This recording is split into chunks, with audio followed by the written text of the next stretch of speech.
E aí, pessoas, tudo bom? Esse vídeo é um dos vídeos que eu vou fazer relacionados ao Pro Tour, né, que acontece daqui uma semana, exatamente de quando eu estou gravando este vídeo, de quando ele vai sair, na verdade, mas tudo bem. E a gente vai falar agora como está o metagame do Modern, vai ser o formato do Pro Tour.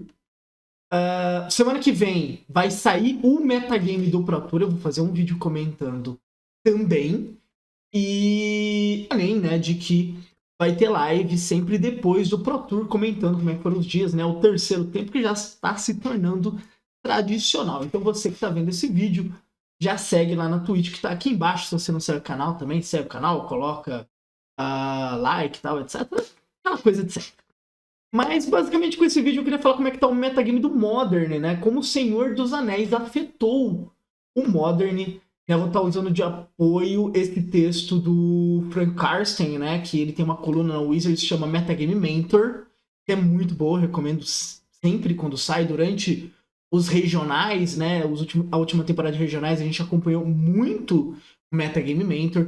É sempre muito bom. O Karsten também postou no Twitter dele aqui em gráfico, né? Sobre o Metagame. Então vamos falar um pouco o quanto o Senhor dos Anéis afetou o Modern e o que a gente pode esperar para esse Pro Tour, né? Lembrando, isso aqui é o metagame antes do metagame do Pro Tour, tá? Semana que vem a gente tem números exatos, né? Os jogadores entregam até dia 26, se não estou enganado, as listas deles, e aí a gente tem o metagame do Pro Tour montado bonitinho. A gente vai comentar também sobre isso, tá bom? Senhor dos Anéis foi uma edição lançada pensando também no Modern, eu diria. Não diria que é exclusivamente pensando no Modern, mas também no Modern. E se a gente for resumir assim, bem rapidinho, como é que é o impacto do Senhor dos Anéis no Pro Tour, tem um tweet que pra mim resume muito bem, que é esse aqui. Como ficou a cor preta no Modern, ela se tornou a cor mais importante. Se você quiser entender tudo bem rapidinho, no famoso imagens que falam por 1000 palavras, é isso. Esse tweet resume tudo. É esse tweet da Efli, recomendo demais. Então, siga a Efli. Vou até colocar o meu para seguir aqui, não sei porque eu não estou seguindo. Coloca aqui, coloca para seguir. E resume bem. Mas vamos falar um pouquinho aqui, né? O Frank aqui ele cita, né, que o último Pro Tour Modern que a gente teve tinha sido o Mythic Championship número 4, que foi vencido pelo Thoralf Severin, né? O Thoralf aqui no meio, o alemão Thoralf Severin, e foi em Barcelona também, e voltamos a ter um Pro Tour Modern em Barcelona também. Poesias da vida, né? Lembrando, nesta temporada a gente voltou a chamar de Pro Tour, a gente volta a ter esses eventos importantes, então a gente voltou a ter o evento Pioneer desde o Regional Championship lá em 2020, a gente voltou a ter um grande evento Standard, e agora a gente tendo um evento no formato Modern, né? Lembrando, esses três são os 3 formatos principais para você que está jogando no, né, Magic Tabletop, no Magic físico, né? Modern, Standard e Pioneer. As temporadas de RCQs e dos Showdowns, né, dos Regional Championships, terão nesses formatos. Então teremos Pro Tours nesses formatos, tá? A gente está terminando o primeiro ciclo desse Organized Play. Eu devo lançar o vídeo em algum momento comentando sobre como foi essa primeira experiência. Mas esse é o Pro Tour que fecha o primeiro ciclo. O próximo ciclo, nós teremos nós estamos numa temporada Pioneer que vai classificar para um Pro Tour Pioneer. Depois nós teremos uma temporada inteira Modern que começa em setembro, classificando para um Pro Tour Modern. E em janeiro, temporada Standard, classificando para um Pro Tour Standard, né, que é a segunda temporada desses eventos. Mas nós estamos indo para o Modern. Modern esse que passou por muitas e muitas mudanças, né? Nós tivemos Modern Horizons 1, nós tivemos Modern Horizons... né? Esse evento aqui foi Modern Horizons 1, né? Rogak era a grande estrela desse evento, pra vocês verem quanto tempo que faz isso. Tivemos Modern Horizons 2, que mudou muita coisa no Modern, e agora Senhor dos Anéis também, com impactos bem interessantes pra gente falar. O Frank Karsten levantou aqui números, né? Cartas estão aparecendo bastante, eu queria comentar um pouquinho sobre elas.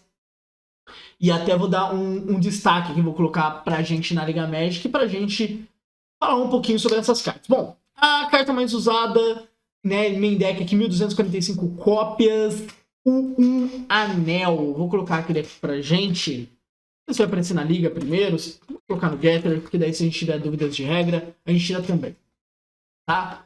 Mas, ou um anel, né? Que foi a carta mais badalada no começo da edição, né? Quando se falava bastante sobre essa edição, seja pela questão também que tem uma versão dele, né? Que custava milhões de reais e tal. Mas um anel, 4 manas, indestrutível, quando entra em campo, se você conjurou ele, você ganha proteção contra tudo até o próximo turno. No início da sua manutenção, você perde de vida para cada marcador ele tem, você vira, coloca o marcador da draw. Dá um draw para cada um desses marcadores. Tá. Por que um anel é a carta mais jogada de Senhor dos Anéis por uma diferença boa e porque ele não é a melhor carta nesse sentido. Tá? Então vamos lá. Um anel, basicamente, fazendo assim um paralelo bem rápido, ele é um Jace Mind Sculptor. Tá? Então ele é uma carta de 4 manas que pode dominar uma mesa. E, né, dominar no sentido assim, ele dá aquela travada da mesa e aí você começa a gerar card advantage com ele. Quanto mais ele ficar na mesa, melhor. Essa é a grande vantagem dessa carta. Ele tem essa questão que você fica perdendo vida, muito fácil de mitigar isso. Então, pô, faço um Teferinho, dou bounce com ele aqui, volto ele com uma Otawara, faço outro anel também e tal. A gente tá falando de uma carta que pode ser tutorada com carne. Então, assim, ele é uma carta forte. Tá? Antes de qualquer coisa, ele é uma carta muito forte. Ele é uma carta que eu vou colocar em qualquer deck? Não. É aí que é a minha crítica à carta. Ele não é uma carta que você coloca em qualquer estratégia. De fato, eu gosto muito dele no Tron, onde o Carne vai puxar. Eu gosto muito dele no Four Color, né? Os State, interações com o Teferin, com o Otawara e tal. Esse tipo de coisa é muito boa. Eu acho ele até interessante em alguns decks mid-range que precisavam de alguma máquina de card advantage neles. Porque a gente tá falando de um Jace que é incolor. Então toda vez que a estratégia aceita bem um Jace, mas às vezes não tá na cor, pô, eu acho ele muito forte. Ele inclusive chega a ser melhor, né? Porque ele não tem como ser atacado e tal. E tem como abusar um pouco mais na questão de ficar comprando carta. Quando você coloca 3, 4 marcadores, você tá comprando muito bem com ele. Então é uma carta muito boa. Mas não é uma carta que nem... vou aparecendo listas de burn usando ele. Listas de burn usando ele pra mim não fazem sentido. Eu vou mandar bem a real. Não fazem muito sentido. Rodar, mas eu vou comprar cartas com ele. Sim. Só que na primeira compra você podia ter comprado um burn. Então, em vez de ter comprado um artefato que vai te fazer comprar um burn, você podia ter comprado um burn. Então é exatamente o tipo de coisa que eu gosto. Em várias estratégias que eu vi muita gente testando, e pra mim os números do anel são meio que inflados por conta disso. Muita gente quis testar, falou, pô, uma carta forte, eu quero testar ela. Então você começa a colocar em todos os lugares, né? Pô, incolor, eu vou testar em todos os lugares. E boa. E boa. Me lembra muito essa questão do anel, uma vez que um amigo tava falando sobre usar o Wanderer no hack dos mid-range do Pioneer. Daí ele falou, cara, mas a carta é muito forte. Daí eu falei, ela não é o que o deck quer fazer. Mesmo se ela fosse 4 manas incolores, eu não usaria. Porque ela não é a proposta do deck. Eu tenho uma proposta mais pra frente do que ela. Eu tenho uma proposta de mais bomba do que ela. Então, mesmo que eu pudesse, eu usaria. E o anel, pra mim, no começo foi muito isso. Tipo, 4 manas, vou usar. Por quê? Porque é incolor, porque eu consigo fazer. Até que um momento você vai se ajustando. Você vai percebendo que algumas listas usam melhor, outras listas usam pior. Eu gosto muito dele de side em alguns decks que não conseguiam gerar muito valor e agora consegue. Então, por exemplo, tem algumas listas de Yawgmoth que usam ele de side. Eu gosto muito dele no Yawgmoth de side, porque pós-side você tem partidas que você quer gerar card advantage, você quer brigar card advantage com o seu adversário e você não tinha acesso a boas cartas. Ele encaixa muito bem, mas não é toda estratégia que eu acho ele necessariamente bom. Esse que é o ponto. Para mim ele é uma ótima carta, mas ele não é essa carta toda. A segunda carta que eu vou falar, que tá aqui, aí a gente já tá falando do que pra mim é a melhor carta de Senhor dos Anéis até o momento. Que é o... Copiei uma coisa aqui e fiz errado. Que é o Orc. Vou ver se veio direito agora. Orc.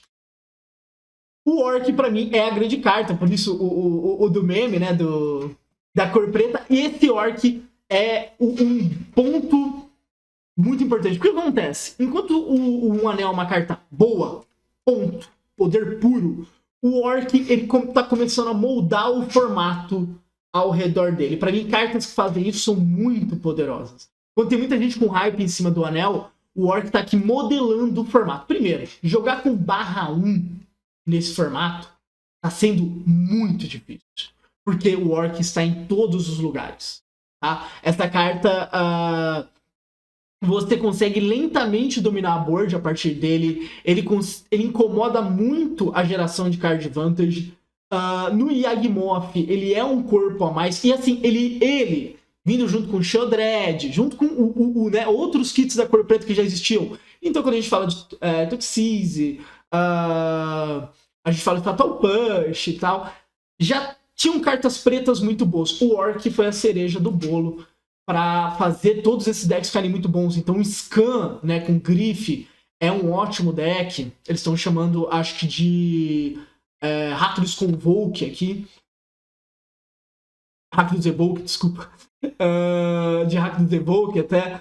Mas o Orc tá sendo essa cereja. Então, coisas /1 não estão jogando. Se antes já era muito difícil jogar com /1, porque a gente tava falando de Rain 6 jogando, só que o Rain era de algumas estratégias, Orc espalhou no formato.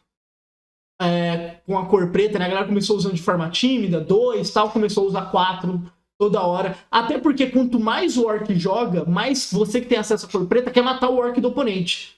Então você aumenta, né? Aquele efeito Mental Misstep. Quando todo mundo começa a usar Mental Misstep, você também tá usando Mental Misstep para anular o Mental Misstep do oponente. Então ele tá puxando a cor preta muito forte em cima do formato. Os bichos 1/1 estão ficando muito para trás. Tudo isso para deixar melhor. Né? A galera brincou muito com a questão de usar o anel no Burn. Eu vi Burns testando, né? Tem uma versão do Burn que usa preto, já é bem antiga, por conta de mágicas que fazem 1 e dá 3 de dano, né? Perde 3 de vida no caso. E aí colocar o Orc junto, porque ele é uma carta muito, muito boa. Realmente vale muito a pena você investir na cor preta por conta dele. Inclusive um dos decks que eu vou falar, ele basicamente existe porque esse Orc existe. Tá? Então é uma das cartas. E The Light Halfling, né, a pequenina, também é uma das cartas que está jogando muito, muito bem. Por conta de ela ser 1/2 e ela é um Dork que tem uma utilidade, né? Tem sempre muita discussão sobre usar Mana Dork. Para você que não conhece o termo Mana Dork são criaturas que adicionam mana. Então, Aves do Paraíso, Elfos de Lanoir, tal, tudo isso, o apelido é Mana Dork. Tá? E tem muita essa questão de que, vou usar um Mana Dork num deck mid-range, por exemplo, é complicado. É legal abrir com isso no começo, mas depois você não quer mais. Tanto que a principal carta que conseguiu quebrar isso foi a Deathrite Shaman, né, que é banida no Modern, inclusive, porque ela era um Dork de utilidade. Então você fazia ela, estourando a Fetch, no próximo turno você acelerava a mana, lá na frente você começava a ter utilidade. Porque o problema do Dork é que na frente ele não é tão bom. Mas a pequenina, ela é muito boa, né? Isso porque ela adiciona uma mana incolor e ela adiciona uma mana de qualquer cor. Essa mana é só para mágicas lendárias, essa mágica não pode ser anulada. Rudá, mas que mágicas lendárias são essas? Planeswalkers. Então você faz Teferinho na 2 sem poder ser anulado. Ela é 1/2, então ela sai da questão do Orc que eu já falei. E ela tá jogando muito bem. Ela deixou... ela foi mais um upgrade pro Yawgmoth. O Yawgmoth foi um dos grandes decks beneficiados por essa coleção, né? Então ganhou a pequenina, ganhou o Orc, usa anel de side. Fora que assim, o Four Color começou a usar ela também para se proteger. Então assim... É uma carta que ficou muito, muito boa. A galera também começou a testar ela muito, justamente porque é um Dork com utilidade. E para fechar, eu queria falar disso aqui, que é esse ciclo de cartas que reciclam e buscam terreno, que para mim são extremamente importantes. Então a gente tem aqui no caso o Ent, né, que ele tem alcance. Quando ele entra em campo, você faz uma token de food, e ele tem, ele é 5/7, e ele tem Force Cycle, né? Então eu pago um, descarto ele, busco uma floresta, tá? Não um terreno básico de floresta, é uma floresta. Eu pego um Triunfo, eu pego uma Shockland e coloco na mão. A gente tem um azul para esse, que é insano também, tem um vermelho, tem um branco, tem um preto. Mudar por que isso é tão forte? Living End, tá? Esse deck que há muito tempo faz bons resultados no Modern, né? Tanto que é um brasileiro que se destaca muito com ele. Se você for procurar Qualquer coisa sobre o Liviand, você vai encontrar o menino Ney, né, que usa esse nick, e é um cara que joga muito com o Liviand. E o que acontece? Se eu tô usando esse tipo de carta, eu consigo automaticamente mandar muita coisa pro cemitério buscando terreno. Diminui o número de terrenos, aumenta o número de mágicas, meu deck fica mais consistente ainda, né? O Liviand, ele tem essa força muito grande, ele é um Turbo Xerox, né? Turbo Xerox é uma teoria do Magic, onde você tem um núcleo do deck e o resto é draw. Que é pra você ficar mega redundante, você sempre chega naquele núcleo. E o Living End, ele faz isso muito bem. Muito bem. O deck é um monte de cartas que compra. Então ele tem um núcleo pequeno e um monte de cartas que compra que sinergiza com o Living End, né? E quando você tem essas cartas novas, né, para buscar, tanto que assim, a gente tem aqui o Generosente, o Olifante tá aqui também e tal. São entre as cartas mais importantes para deixar essa estratégia muito forte. E é uma das principais estratégias que a gente vê no Modern hoje em dia, tá? Então, pô, a gente falou de Anel, que tá indo em 4-color, tá indo em algumas listas de Rakdos, tá indo o Decide no Yawgmoth, a gente tem cartas indo do Living End e tal, então a gente vai montando esse novo metagame, né, que como eu disse, é moldado pelo Orc, tá? O Orc então define, pô, /1, vou deixar passar não. Curte Downs Draw, é bom você resolver o Orc. Então assim, a gente tá começando a definir em cima do Orc, mas a gente tá falando de outras staples que estão indo muito bem. Pegando o gráfico aqui do Karsten, então aqui ó, Rakdos e Volk, 11,8% e 4-color Omanath, 10,4%, são os dois principais decks nesse metagame. Já vou mostrar um pouco as listas. Living End também. Murktide. Murktide é um deck que tá sempre ali entre os principais do Modern. Tá? O Murktide, ele é o herdeiro de um deck que começou antes de Modern Horizons 2, que era o R-Prowess. E aí, esse R-Prowess foi começando a se adaptar assim que saiu o Modern Horizons. Então, pô, vamos colocar Darcy. Aí depois foi colocar Murktide. O deck foi se adaptando. Aí saiu o Picotador de Livros Caixa. Aí o deck foi adaptando. E é um deck, assim, sempre tá presente no formato, tá? É um deck muito, muito bom. O deck usa muito bem Counterspell, usa Murktide muito bem, Darcy muito bem. Então, uma ótima estratégia. Aí a gente tem o Yawgmoth. O Yawgmoth cresceu muito com o Senhor dos Anéis, tá? Muito mesmo. Ele não tinha essa porcentagem, ele foi crescendo muito. Tron voltou a jogar muito por causa do Anel, então tá aqui 5,9%. Creativity era o principal deck do formato, foi caindo, porque outras estratégias foram ficando mais fortes do que ele. O Burn tá sempre aparecendo, muito bom deck. De novo, eu sou contra usar o Anel no Burn, mas o Anel... desculpa.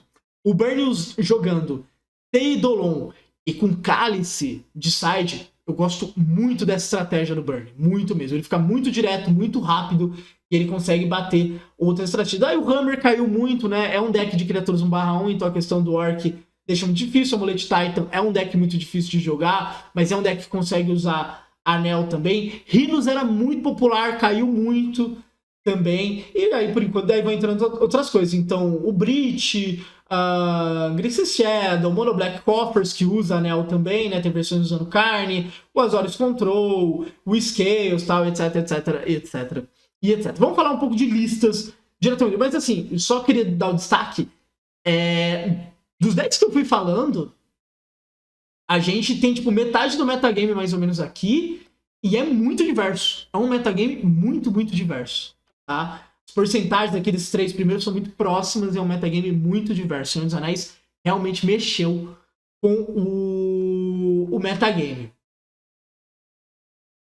Bom, aqui falar um pouquinho das listas, né? O Karsten faz uma coisa que eu gosto muito, muito mesmo, que chama lista agregada, né? Então ele puxa todas as listas e monta o que é uma lista dentro do que as pessoas estão usando. E aí a gente tem aqui o Rakdos Evoke, né? Um deck de Hagavan, de Shadow, Season Pyromancer. Esse Season Pyromancer, eu vou falar que tá tendo muita discussão sobre trocar ele por Fábula, tá? Porque estão tendo algumas respostas mais chatas pra criatura e Fábula estaria um pouquinho melhor pra fugir disso. Mas é bem dentro disso. Daí tudo faz. É um deck Blood Moon. A grande força desse deck é quando você consegue usar seja o Findeath, seja o Undulus Malice, com grife. Né? Então você faz o grife, a habilidade vai pra pilha, você joga, faz de novo, tira 2 cartas da mão do oponente. A habilidade desses Heracles de roubar jogos é muito boa, porque assim, a princípio a gente tá falando de mid-range. Era pra esse deck sofrer contra Tron, por exemplo, mas ele consegue ganhar roubando partidas. Mesmo todas as partidas são difíceis pra ele, ele tem esse potencial. Aqui do side dele tá até com Cálice, tá? Um side bem mid-rangezão, assim, no sentido de... basicamente respostas contra decks injustos. Porque o jogo justo ele consegue ganhar e é um deck de 4 orcs bastante. O Four Color Omanath também é um dos decks bem populares no formato, né? É o famoso chuva de valor. Tá aqui com 4 anel, Prismatic End, Teferi, Rain. Elesh nesse deck é sensacional. E usando 4 Delight, Halfling, né? 4 pequenina, pra ajudar, né? E o grande chance, esse deck ele consegue usar a Nissa também de Aftermath muito bem. Lembrando, né, que ela vai, quando ela começa a buscar elemental, você consegue pegar Fúria, consegue pegar Solitude, consegue pegar um Omanath. Então é um deck assim, o Rakdos é aquele mid-range tradicional. O Four Color, ele tem um jogo mid-range no sentido de que ele busca valor, mas ele tá muito mais perto do ramp, no sentido de que ele vai acelerar a mana dele muito em cima de Omanath, né? A Nissa também consegue fazer isso, fora que tem a pequenina pra quebrar um galho também. Assim, cara, Cálice vai aparecer quase todo side, tá? É side contra Living End. Pegar um Rhinos também e tal. Lá de bobeira você pega um Burn fazendo isso pra 1. É que nem o Orvar. O Orvar aparecia muito quando criatividade estava no hype. Porque você ficava com isso na mão, o cara dava criatividade, fazia o Arconte entrava, você fazia o seu Orvar, fazia ele sacrificar. Isso tá caindo em desuso conforme a criatividade vai caindo. E o que tá subindo é Cálice. Cálice tá ficando muito popular por conta do Living End. Você não vai ganhar do Living End só por causa disso. Mas você vai atrapalhar e às vezes atrapalhar. Tá muito bom. E aqui o Living End, né? O que eu falei. É um deck usando hoje em dia pouquíssimos terrenos, 15 terrenos. E usando aqui, ó, o core dele. Então tem, ó, 4, 8, 12. Sendo que se a gente pensa mais no combo, tem isso daqui e o Shadeless Engine. Então tem 12, 16 cartas. O resto, meu irmão, o resto é pra encher o cemitério, tá ligado? Então, pô, você manda grife aqui dando pitch e tal. Faz olifante buscando montanha. Faz baleia aqui dando aquela cantrip. Faz os cycles normais. Tem o Curator e tal. Então, assim, tudo isso, tudo é pra comprar carta. O deck é muito consistente, tá? Pra quem nunca jogou contra, é consistência o nome desse deck.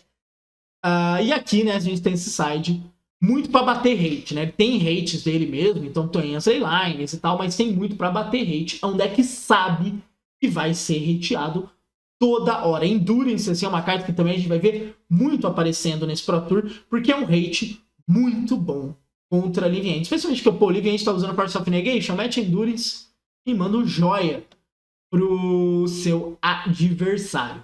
A lista de Murktide, deixa eu dar uma olhadinha aqui como é que tá. Acho que eles estão com a lista bem. Tem uma lista nova que é mais control, usando Lorien, né, que é a estante que dá draw e também busca a ilha, tal. É uma lista mais control, mas a princípio tá isso. Então é um deck. Tem o Murktide, tem as Darks, tem Hagavan, tem o Ledger, tem Iteration, usa muito bem, Iteration é válido no formato. E, né, os seus Counter Spells, né, faz esse jogo tempo. Mas o deck tá tentando jogar um pouco para trás para conseguir combater um pouco melhor esse formato, até porque, assim, com o Yawgmoth aparecendo mais, a gente vai ter mais bichos /1 entrando na mesa. Bichos /1, meu amigo, são um pesadelo do macaco. Tá? Então, pô, o lobinho que volta do Undyne e tal, tudo isso é um pesadelo pro macaco. Você evita. E eu falei do Yawgmoth, então, Yawgmoth, né, que é um combo. E eu sempre tive um problema com esse deck, porque assim, o plano B dele era muito zoado. Sabe? Bater com o bicho 2/1 e tal, etc. E aí a galera começou a adaptar. Então, pô, Sheoldred já tinha começado a aparecer. O site também com muitas respostas e tal. Mas qual que é o ponto? Com o Orc, você tem um plano B bom. Você faz Orc, o Orc já é bom nesse deck, porque são 2 manas, 2 corpos, né? E lembrando que é um deck que aproveita muito bem de acorde do chamado, né? O próprio Yagmoth, né? Comer criaturas, tal, etc. É muito bom. Mas o Orc, assim, você faz os corpos, legal, bacana. Mas assim, na dúvida, o jogo vai seguindo, você vai, ó, ping, cresce o token, ping, cresce o token, tá acontecendo nada, vou começar a atacar, bora, você empurra o cara pra trás completamente e ganha o jogo. Então, assim, você ganha um plano B muito bom em cima do Orc com esse deck. Inclusive, essa lista com 3, eu provavelmente jogaria com 4 Orcs nesse deck, que eu acho esse plano muito, muito bom. Eu acho que a carta sinergiza muito, muito bem também. A Yagmoth é uma das grandes apostas. Eu já vou jogar real, assim, 3 decks que pra mim são as grandes apostas pra mim pro Pro Tour, são Yagmoth, o Rakdos e o Living End. Pra mim são esses 3 decks, assim, estão muito bem e são grandes decks. Curiosamente são todos decks de cemitério, você pode me dizer, fala, pô, Rudá, se eu vier com muito hate de cemitério eu ganho desses caras? Não. O Living End, ele sofre, obviamente, contra hate de cemitério, mas ele é um deck, de novo, é uma pilha de draws e ele tem um monte de resposta pra isso side, pra boa parte dos hates de cemitério. Tudo bem, ele pode tomar uma Endurance, tal, alguma coisa do tipo, mas os hates que são permanentes na mesa ele consegue responder muito bem, então não considero tão fácil assim. O Yagmoth, conforme ele vai tendo plano B, vai ficando muito melhor, você pode jogar com BG agro ali que desenvolve legal, e não quem nunca viu aquele jogo de, pô, o oponente faz Rest in Peace ou faz uma leyline, acha que tá garantido, vai sendo rushado e perde a partida. E o Rakdos é um deck que consegue jogar com valor também, não precisa necessariamente ficar sofrendo pra questão do cemitério, fora que é um deck, de novo, grife, mais coisas que, né, trazem ele ali do cemitério, costuma ser uma resposta muito bom. Aqui alguns outros destaques, então a gente tem o Tron, né, com um Cityscape Leveler também, voltando a aparecer muito.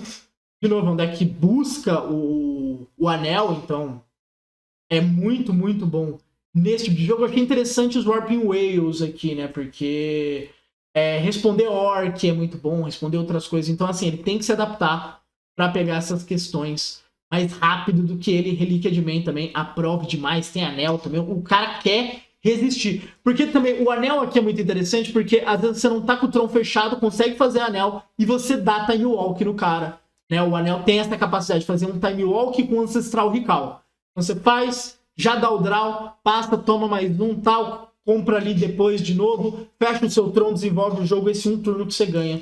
É extremamente importante. Aqui o Criatividade, né? Um deck que sempre foi muito bom no formato, Reprieve tem sido a grande carta, né? Retornar coisas pra mão. Lembrando, Rudá, porque isso e não Remand, porque isso volta pra mão mesmo se não puder ser anulado. Tá? Não é a questão do draw, é voltar pra mão. Não pode ser anulado porque tem pequenina em todo lugar. Quando a gente faz a mágica com a pequenina, volta pra mão, amigo. Vamos draw, aí vamos pro combo. Então, esses decks estão puxando bastante Reprieve por conta desse tipo de coisa. Burnzão da massa. Tá jogando com esse tipo de lista hoje em dia, né? Então, tem o Eidolon que estava muito lento, coloca a Rolling Vortex. Obviamente, o Burn aproveita muito bem pessoas tomando dano com anel. É a grande pegada dele. Lembrando que o Burn tem Skullcrack, né? Que dano não pode ser prevenido. Então o oponente vai lá, manda aquele anel, fala, estou safe. Dependendo de como encaixar aqui um Skullcrack legal, é aquele abraço, né? Vortex também muito bom para essas matches. Cálice aparecendo aqui também e tal. E etc. Aí tem o Hammer Time e tal. Alguns decks que eu não tô esperando tanto. O Titã tô, tá? Deixando claro assim. O Hammer Time eu não espero muito, porque pra mim é muito difícil se criar com bichos 1/1 num formato de Orc. Eu realmente não gosto de como o deck tá.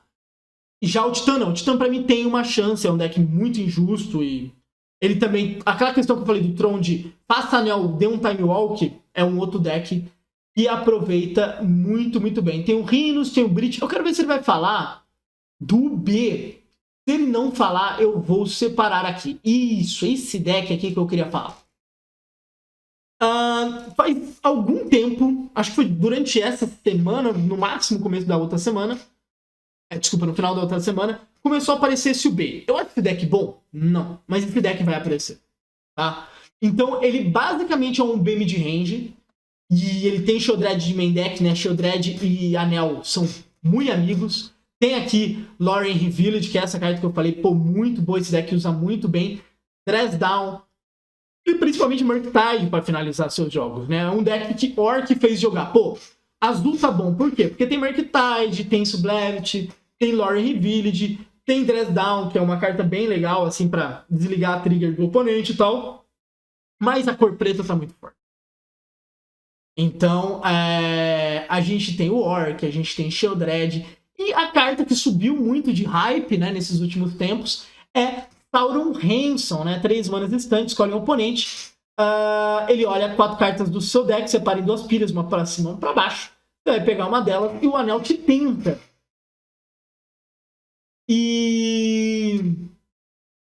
por que essa carta é tão boa? Porque é mais uma maneira de gerar card advantage. Então, assim, o deck faz muita troca 1 para 1. Então, isso é o Pierce, Edito, com, né, que você toma 2 para 1, Fatal Push, Counter Spell, e de várias maneiras ele consegue voltar esse card advantage, né? Que é uma questão que o 4-Color, né, que eu falei lá no começo, faz muito bem. Você faz muita Pitch Spell, mas recupera o card advantage em algum momento. Esse UB faz isso. De novo, eu acho esse deck bom? Não gosto muito, tá? Eu acho que ele é muito travadão, assim. Pra mim, ele tem uma proposta muito parecida com a do Rakdos, só que o Rakdos consegue roubar partidas. Talvez usar a Grife aqui torne um deck mais interessante, no lugar de talvez de Sublevity e tal. Tentar fazer um core pra isso, apesar de que daí é um deck que não aproveita tão bem quanto o Rakdos, né? O Rakdos tem muito ETB, então na dúvida, se você não fizer no Grife, você faz na... você faz na Fúria, você faz no Piromante, você faz alguma coisa. Aqui não, aqui você teria poucos alvos. E essa capacidade de não ser tão injusto me incomoda. Mas é um deck. Aí esse deck pode aparecer, inclusive se seu Sauron Hanson for caro, é por causa disso. É basicamente por causa desse deck. Tá? Então assim, um Modern atual. Preto é uma cor extremamente forte, os decks com preto ficaram todos muito bons. Falei os 3 decks que pra mim são os principais, então, pô, Event, Rakdos... assim, falando dos que eu mais gosto, 4-Color também é um baita do deck, daí Yawgmoth, tal, Murktide, etc, etc.